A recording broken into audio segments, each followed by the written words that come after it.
একটি বড় অংশ আসে বাগেরহাট থেকে। তবে গত কয়েক বছর ধরে সাগর ও নদীতে রেণু ধরার ক্ষেত্রে সরকারি নিষেধাজ্ঞা থাকায় হ্যাচারিগুলোর চিংড়ির উৎপাদন কমে গেছে। নদী থেকে বাগদার রেণু সংগ্রহ বন্ধ থাকায় হ্যাচারিগুলোকে নির্ভর করতে হয় কক্সবাজার থেকে আনা চিংড়ির ডিমের উপর। এছাড়া ডিমের চাহিদা বাড়ায় বেড়েছে রেণুর উৎপাদন খরচও। পাশাপাশি এসব রেণুর গুণগত মানও ভালো নয় বলে জানিয়েছেন চিংড়ি চাষিরা। নদীর পোনা না হলে আমাকে ঘেরের ভালো চাষবাস হয় না এবং ফসল আমরা ভালো পাই না।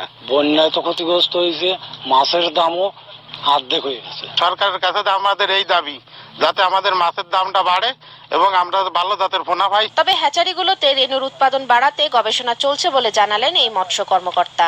ইউনিভার্সিটির শিক্ষক দ্বারা একটা কমিটি গঠন করা হয়েছে, যারা এই বিষয়টি কাজ করছেন, এবং আমাদের চিংড়ি গবেষণা কেন্দ্র তারা আমাদের খামারে ব্রুড মাছ তৈরি করে সেক্ষেত্রে কিভাবে পোনা তৈরি করা হয় সেই বিষয়টা নিয়ে কাজ করছেন। জেলার 21,000 হেক্টর জমিতে 18,000 গলদা চিংড়ির ঘের রয়েছে। এতে প্রায় 25,000 গলদা চিংড়ি চাষি প্রত্যক্ষভাবে জড়িত। সময় সংবাদ, বাগেরহাট।